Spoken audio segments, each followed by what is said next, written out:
porque nuestra vida ha sido transformada, pero no ha sido porque yo haya querido, ni porque el pastor haya querido, o porque el pastor no. Es porque el Señor Jesucristo un día tuvo misericordia de nosotros, y porque Él quiso levantarnos de donde nadie daba nada. Pero hoy, querido hermano, oiga, ¿cuál es la moneda de nuestro Señor Jesucristo? ¿Cuál es la moneda? ¿Con qué hemos sido comprados? Pues con la sangre del Cordero. La moneda de nuestro Señor es la sangre. Y esa no tiene valor, Señor. El dólar tiene un valor y más no puede valer. El euro tiene otro valor y no puede valer más. Pero la sangre de Cristo tiene un valor incomparable. La sangre de Cristo tiene poder para poder transformar la vida de cualquiera. Por muy malo y perverso que sea, Dios transforma el corazón.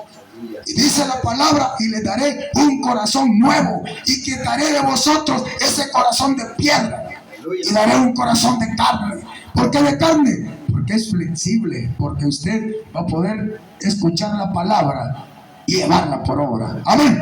No estoy predicando, hermano, pero es importante que nosotros hablemos de la maravilla que Dios ha hecho en nuestra vida. La gloria es para Dios, hermano. Sigámonos gozando. Gloria a Dios. Dios le bendiga, hermanos. Vamos al estudio bíblico de esta noche. Romanos capítulo 15 vamos a iniciar. Ya habíamos terminado el capítulo 14 el jueves anterior, así que vámonos a Romanos capítulo 15. Vamos a leer 6 versículos, del 1 al 6. Cuando usted lo tenga, se me pone de pie y me regala un fuerte amén. ¿Ya lo tiene, hermano Juan? Vale, gloria es para Dios, ¿verdad? Bien, lo tenemos, ¿verdad? Dice la palabra del Señor en el nombre del Padre, del Hijo y del Espíritu Santo, dice así. Así que los que somos fuertes debemos soportar las flaquezas de los débiles y no agradarnos a nosotros mismos. Cada uno de nosotros agrade a su prójimo en lo que es bueno para edificación, porque ni aun Cristo se agradó a sí mismo. Antes bien, como está escrito, los vituperios de los que vituperaban cayeron sobre mí, porque las cosas que se escribieron antes para nuestra enseñanza se escribieron, a fin de que por la paciencia y la consolación de las Escrituras tengamos esperanza. Pero el Dios de la paciencia y de la consolación os dé entre vosotros un mismo sentir, según Cristo Jesús, para que unánimes a una voz glorifiquéis al Dios y Padre de nuestro Señor Jesucristo. Incline su rostro y damos a Dios la bendición para esta palabra. Buen Dios y Padre que estás en los cielos, le damos gracias, Señor, por el privilegio que nos ha dado esta noche de poder exaltar y glorificar su santo y bendito nombre. Pedimos, Señor, perdón por nuestras faltas y nuestros pecados, Señor, en el nombre de Jesús. Obre grandemente en la vida de mis hermanos presentes, Señor, en los que van a escuchar, Señor, a través de las redes y a través de este sonido, Señor, en el nombre de Jesús. Haga, Señor, que el efecto de esa palabra, Señor, toque sus vidas y puedan un día aquellos que no le han conocido poder conocerle como su Salvador personal. Ahora le pido, Señor, que sea su Santo Espíritu el que tome el control de mi vida, de mi mente, de mi corazón, de mis labios y mi boca, para que a esta hora no hable yo nada que no sea de su agrado, que lo que aquí se diga sea para honra y gloria suya y la edificación de la vida de su pueblo. En el nombre de Jesús hemos orado. Amén y amén. Pueden sentar. Bien, hemos venido hablando en el capítulo 14 acerca de los débiles en la fe. Y aún en el capítulo 15 seguimos con el mismo tema. El apóstol Pablo sigue hablando acerca de cómo debemos de comportarnos con los débiles en la fe, de cómo debemos de fortalecerlos nosotros para que ellos no caigan, sino de edificar su vida. De eso hemos venido hablando, así que vamos a continuar ahí mismo en el capítulo 15, hablando siempre acerca de los débiles en la fe y que usted y yo tenemos que soportarlos, dice ahí, ¿verdad? Entonces, ¿qué es soportar? Sostener. Usted tiene que sostenerlos, fortalecerlos, ayudarles. Eso es lo que vamos a aprender de cómo el apóstol Pablo quiere que sigamos aprendiendo de ese mismo tema, ¿verdad? De fortalecer los débiles en la fe. para que no desmayen, para que no caigan, para que no sirvamos nosotros de tropiezos a ellos, ni ellos puedan servir de tropiezos a nosotros, que supuestamente somos fuertes. Porque incluso aquí vemos que el apóstol Pablo se pone entre los fuertes, ¿verdad? ¿Por qué? Porque era un apóstol de Cristo. Así es que por eso nos da esa enseñanza de que debemos de soportar a los débiles en la fe. Iniciamos ahí versículo 1 del capítulo 15, dice: así que los que somos fuertes, está diciendo, ¿verdad? Entonces nos incluimos, ¿verdad? ¿Por qué? Porque conocemos la palabra. Entonces, si la conocemos, no debemos de servir de tropiezos. Y por eso es que nos dice ahí: así que los que somos fuertes debemos de soportar. Entonces hay que soportar. ¿La qué dice ahí? La flaqueza de los débiles. Entonces hay puntos en que flaqueamos, en que somos débiles, pero sabemos quién nos sostiene y en Él debemos de confiar. Pero nosotros que ya sabemos y conocemos quién los sostiene y que somos fuertes, sostengámoslo, soportémoslo, aguantémosles a ellos esa debilidad que ellos tienen, para que nosotros no los hagamos o no los hagamos caer a ellos. De eso está hablando el apóstol Pablo. Así que dice que debemos soportar las flaquezas de los débiles y no agradarnos a nosotros mismos. Porque recalca el apóstol Pablo ese punto de agradarnos a nosotros mismos, porque muchas veces no nos importa los demás, no nos importa cómo piensen, entonces nos da igual, y lo que queremos nosotros es sobresalir nosotros. ¿Por qué? Porque nosotros ya sabemos, nos creemos fuertes y que pensamos que quizás nunca vamos a caer. Pero la palabra es bien clara, ¿verdad? Que debemos de soportar. ¿Por qué? Porque ellos no se han fortalecido en la fe de Cristo Jesús. Hay cosas que a ellos les sirven de tropiezo y eso los debilita. Cuando a usted o a mí lo ven haciendo esas cosas que según ellos no se deberían de hacer. Y es que como muchas veces en las iglesias, en los cristianos o en los líderes, muchas veces se deja que decir como cristiano, haciendo cosas que para muchos no deberíamos hacerlas. Pero muchos ya, como el mundo se ha metido a la iglesia, lo tomamos ya como normal. Como el adulterio, la fornicación, el robo, o el criticar, o el odiar. No está igual que se haga en la iglesia. Pero nos dice aquí de que nosotros debemos de ser como ejemplo, para que eso edifique, que eso no destruya. Así que por eso que dice ahí, debemos soportar las flaquezas de los débiles y no agradarnos a nosotros mismos. Entonces, antes de agradarnos a nosotros mismos, tratemos de ver si edifica la vida del prójimo o del débil, o si agrada a Dios lo que usted y yo estamos haciendo. De eso está hablando el apóstol Pablo. Versículo 2 dice: cada uno de nosotros agrade a su prójimo. Ahí está, ¿verdad? ¿Qué es lo que tenemos que hacer? Que para agradar a Dios, primero hay que agradar al prójimo. ¿Por qué? Porque esa es la enseñanza que Cristo vino a darnos. Amar a nuestro prójimo, a perdonar a nuestros enemigos. Entonces, por eso es que está diciendo aquí que cada uno de nosotros agrade a su prójimo. ¿En qué? En lo que es bueno, dice Dios. Entonces, como cristiano, usted y yo debemos de hacer las cosas que son buenas y agradables delante de Dios. Eso es lo que nos está diciendo. Por eso es que dice ahí, cada uno de nosotros agrade a su prójimo en lo que es bueno, para edificación. Entonces, lo que usted hace, lo que usted habla, o cómo usted anda, debe de edificar la vida de los demás. Eso es lo que está diciendo ahí, que tiene que ser o hacer las cosas buenas, como amar a su prójimo, edificar la vida de su prójimo. Eso es lo que dice ahí. Cada uno de nosotros agrade a su prójimo en lo que es bueno, para edificación. Entonces, las cosas que usted hace delante del prójimo que se cree que es débil, tienen que ser buenas. Que no sea que lo haga caer lo malo que usted y yo hacemos muchas veces. Entonces, en nosotros tiene que dominar lo bueno. ¿Por qué? Porque usted y yo tenemos en nuestras vidas al Espíritu Santo. Y Él no nos va a guiar a hacer lo malo, sino nos va a guiar a hacer lo bueno. Y por eso es que dice aquí, que dice, agrade a su prójimo en lo que es bueno. No dice que en lo malo, dice en lo que es bueno. Y quizás muchas veces pensamos que para nosotros es bueno, pero no vemos si para el prójimo es bueno. No va a edificar su vida, sino la va a destruir.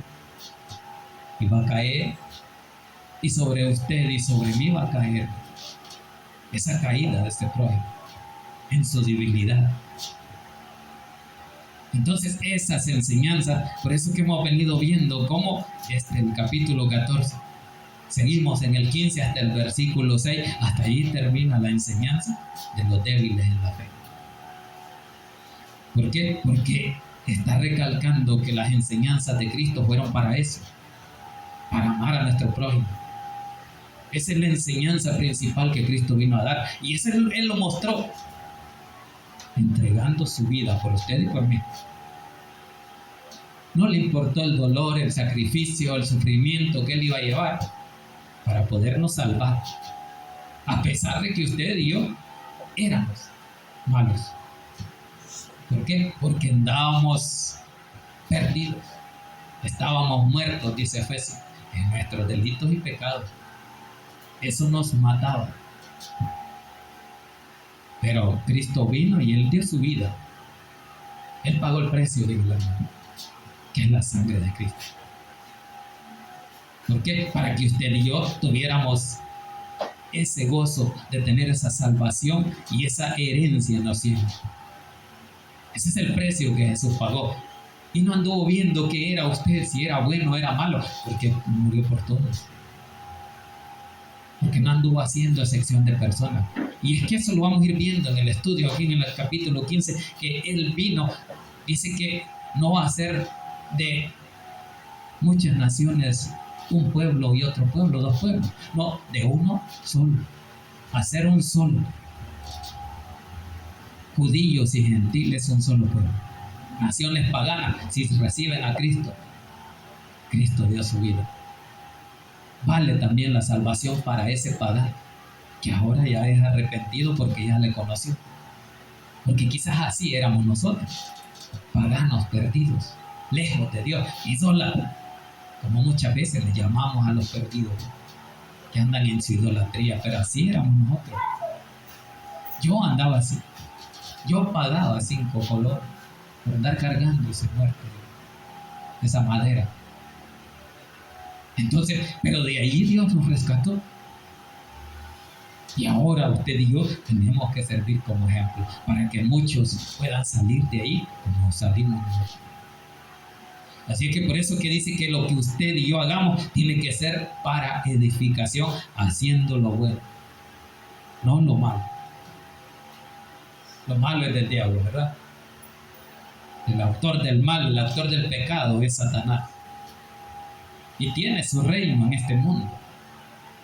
Y anda trabajando, viendo qué cristiano se descuida, para ver si se mete en su vida. Porque si se le abre la puerta, él entra. Y dice, aquí hay espacio, aquí ya no oran, aquí ya no van al culto, aquí ya no cantan alabanzas, aquí hay suficiente espacio.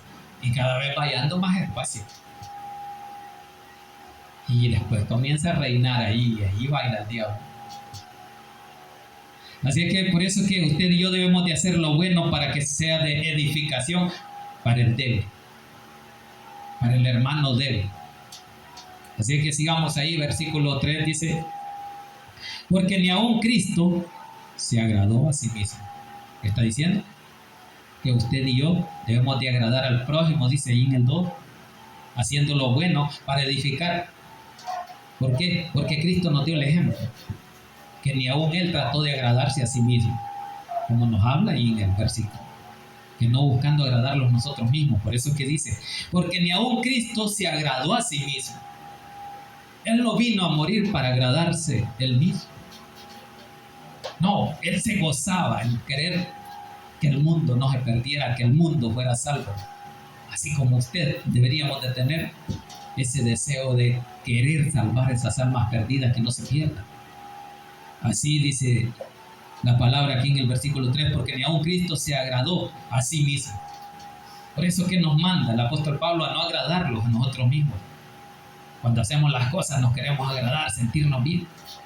Pero las cosas que hagamos las cosas buenas. Para primero edificar la vida del débil. La vida del que no conoce quizás. Le falta, no ha sido instruido. Entonces, por eso es que dice que ni aun Cristo se agradó a sí mismo. Dice, antes bien.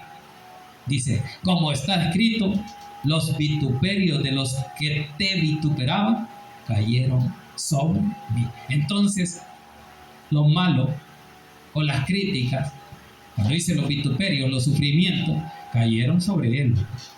Eso es lo que dice. Dice, los vituperios de los que te vituperaban cayeron sobre mí. No sobre mí, es sobre Cristo. Sobre Él cayeron. Todo lo que usted y yo íbamos a sufrir ya cayó sobre Cristo. Y ya fueron clavados esos vituperios, esas críticas, esos insultos. Ya no debería de afectarnos a nosotros cuando predicamos de Cristo y alguien nos sale así, enojado. ¿Por qué? Porque dice que ya cayeron sobre mí, dice Cristo. Entonces, si ya cayeron sobre Cristo, hoy nosotros gocémonos, alegrémonos en la tribulación, en los insultos que nos hace el prójimo, que nos hace el enemigo. O sea, que no te risa. Alegrémonos cuando alguien nos insulta. Hey, gracias, digámosle, por lo que me estás diciendo. Me gusta cómo has hablado. Pero un día ya no vas a hablar así. ¿Por qué? Al ver su testimonio. De que usted no se enoja. Y es que no debe enojarse. Por eso es que dice ahí que los vituperios de los que te vituperaban cayeron sobre mí. Versículo 4. Porque las cosas que se escribieron antes, hoy vamos a hablar de lo de antes, de lo que hicieron antes los profetas y lo que hizo Dios con su pueblo, rescatando del pecado a su pueblo Israel. Dice, porque las cosas que se hicieron antes para nuestra enseñanza se escribieron. Ahí está, ¿verdad?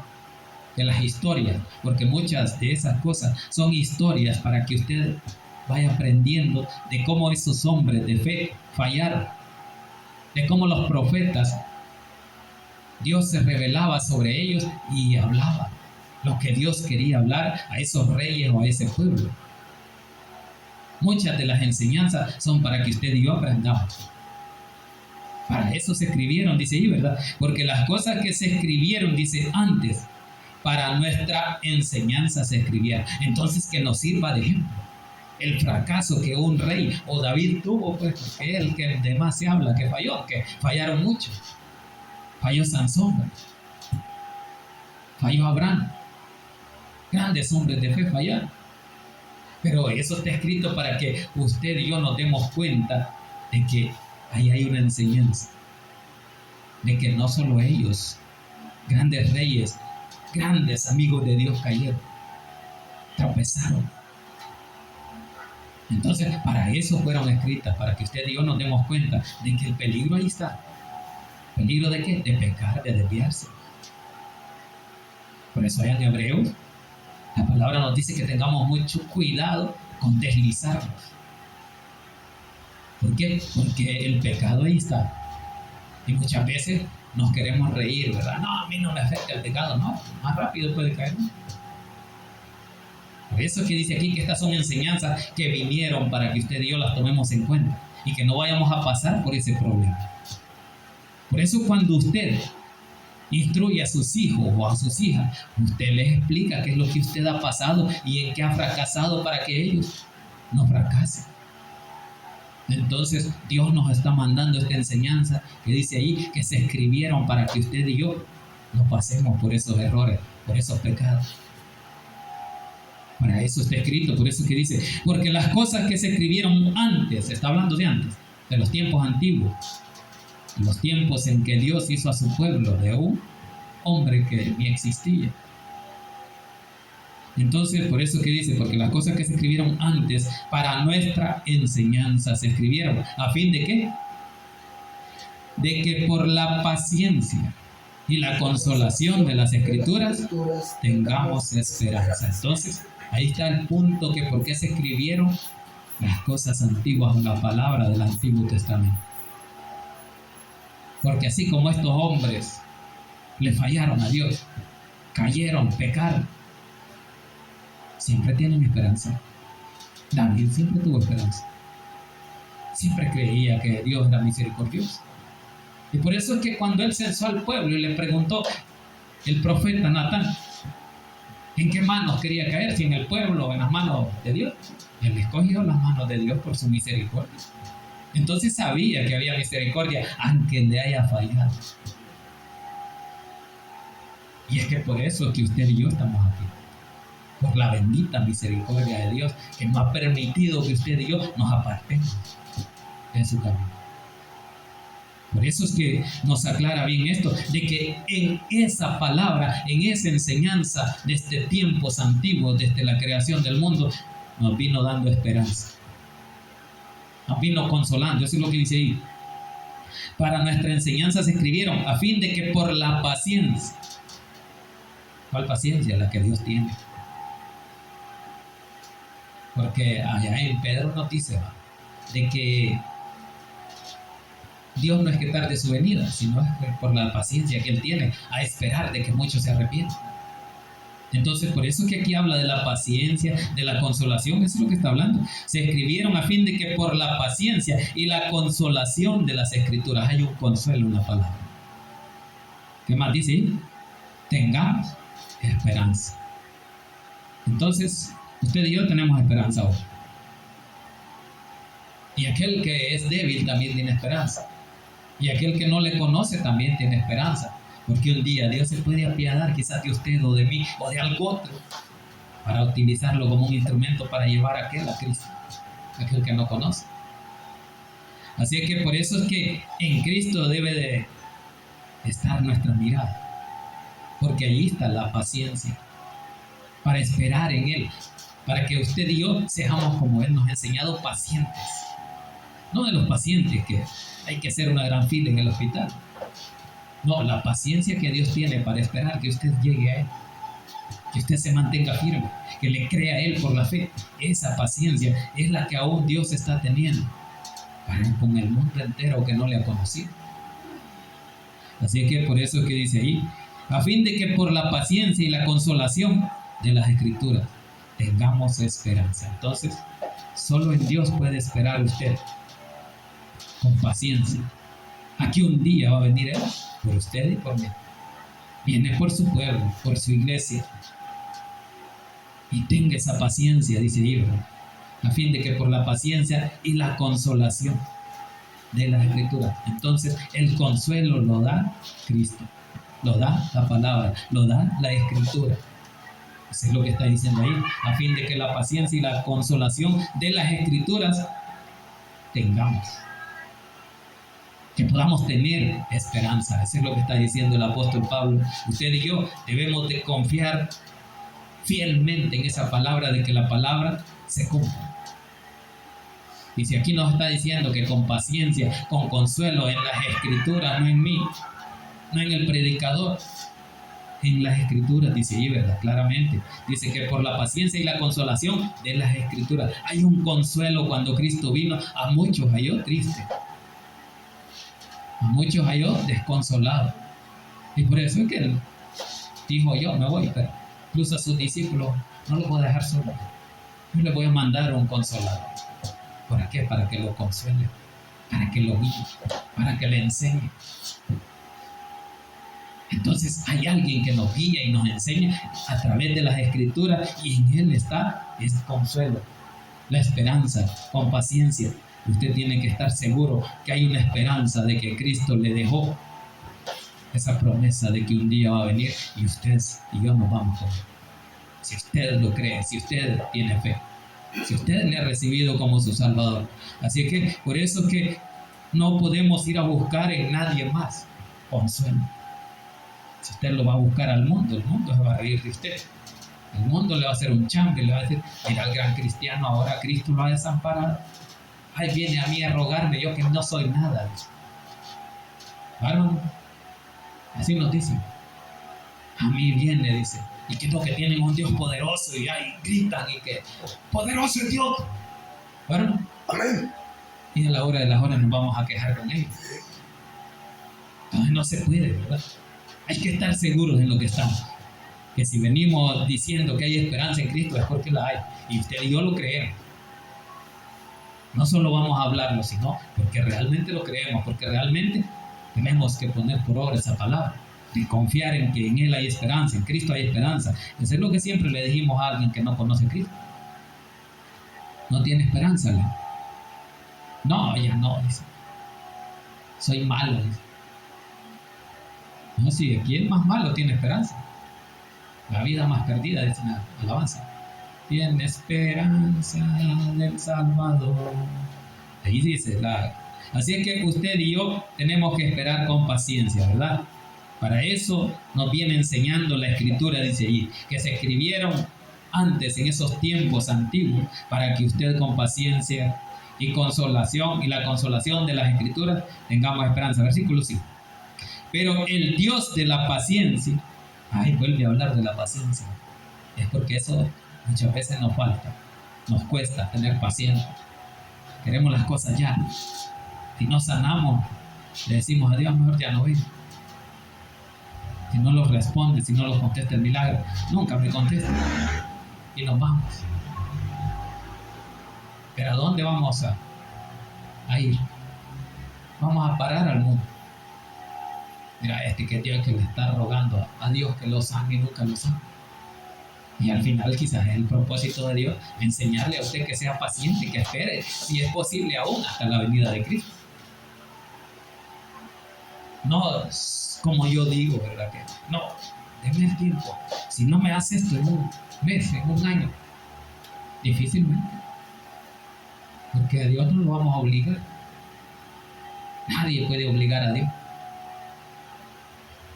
Él es el que tiene misericordia. ¿Por qué? Porque Él tiene su tiempo. Y lleva el plan perfecto para cada uno de poder decir, mira aquí, yo llevo tu expediente. Como en los hospitales, vaya que le den el expediente al archivo. Ahí lleva su historia de cómo lleva, de cómo va con las enfermedades. Entonces así Dios lleva un expediente de cada uno, de cómo usted se ha ido comportando y cómo usted tiene la gran boca para decir, Señor, ¿vas a contestar o no? No podemos a veces, porque muchas veces no hay autoridad para poderle decir a Dios, Señor, yo le trabajo en la obra. Yo soy fiel. ¿Cuándo? Si fallamos.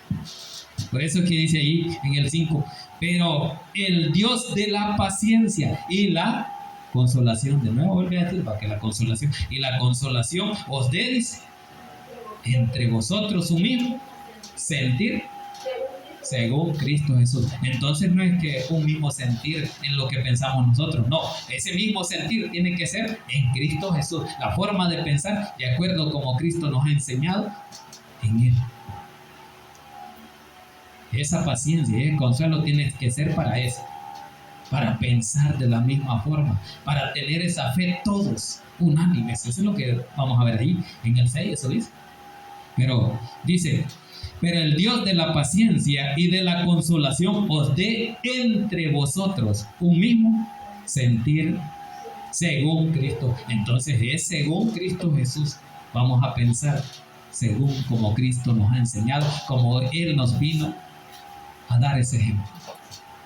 Allí tenemos que estar unidos en la forma que Él quiso que este mundo estuviera unido, pensando en que Él vino a salvarlo por su sangre, por la fe que usted le ha creído a Él. Así que esa misma esperanza, esa misma paciencia y esa misma consolación es la que todos deberíamos de tener en Cristo Jesús. Esperando en Cristo de que Él por misericordia no nos vaya a dejar en esta tierra cuando Él venga. Ese es el mismo sentir, esa seguridad, esa certeza que usted tiene de que Dios le oye, de que Jesús está aquí con nosotros, de que su Espíritu vive en nosotros, de que no va a permitir que nos quedemos. Porque qué triste sería, ¿verdad?, quedarse. Y muchos se fueron. En la iglesia sola, unos 3 se quedaron. Y ahí está el pastor. Ay, que no nos predicaba con el ejemplo. No, pero como muchos nos llamaron y pocos los elegidos. Entonces hay que luchar. Terminemos ahí en el 6. Dice, para que unánimes a una voz glorifiquéis al Dios y Padre de nuestro Señor Jesucristo. Entonces, a través de las enseñanzas de tiempos antiguos que nos vienen diciendo que tenemos que tener paciencia y consolación en las Escrituras, ahora dice aquí que en ese mismo ejemplo que Dios dio en esos tiempos al pueblo de Israel, que le dio esa ley, quería que todos se mantuvieran unidos a través de esas leyes. Ahora nos manda a nosotros que ese mismo sentir nos mantenga unidos. ¿Qué es lo que quiere decir unánime? Unánimes, en un mismo pensar, juntos. Entonces, por eso que dice, para que unánimes a una voz, o sea, firmes a una voz, estar seguros en lo que aquí se está haciendo, que Dios nos respalde. Por eso que dice, para que unánimes a una voz glorifiquéis al Dios y Padre de nuestro Señor Jesucristo. Así es que usted y yo debemos de glorificar a Dios, todos unánimes, todos juntos, porque cuando no estamos en un mismo sentir, no estamos en una misma unidad, Dios no se manifiesta. Porque usted puede decir que le está glorificando, el hermano le está glorificando también. Pero ahora nos manda a que unánimos a una voz, en un solo sentir, a una sola voz, digamos, Cristo viene, amén, todos seguros. Pero no por costumbre, dijo el predicador en la Biblia. No era la Biblia, el aniversario, no era el aniversario. Era la acción de gracias, ¿verdad? Que están seguros que lo que dicen es porque lo sienten o solo por costumbre. Entonces no vamos a decir amén solo por costumbre, ¿no? Porque el predicador dice, ¿quién vive? Cristo, pero por costumbre. No porque es cierto que viva, pero Cristo sí vive. Entonces, eso es lo que aquí nos manda, que dice en el 6, para que unánimes a una voz glorifiquéis al Dios y Padre de nuestro Señor Jesucristo. A Él debemos glorificar, a Él debemos darle la gloria. ¿Por qué? Porque Él es el que trajo toda esa palabra y todo ese consuelo y toda esa esperanza para que nosotros pudiéramos confiar en Él. Y que aún tengamos esa esperanza y sigamos confiando en que un día Cristo viene. Así es que, hermanos, la palabra ahí está. Dios es fiel, siempre habla en nuestra vida. Si quiere una palabra por ahí, algo nos queda. Así es que la gloria es para Dios. Incline su rostro y démosle gracias a Dios por esa palabra. Buen Dios y Padre que estás en los cielos, le damos gracias, Señor, por el privilegio que nos dio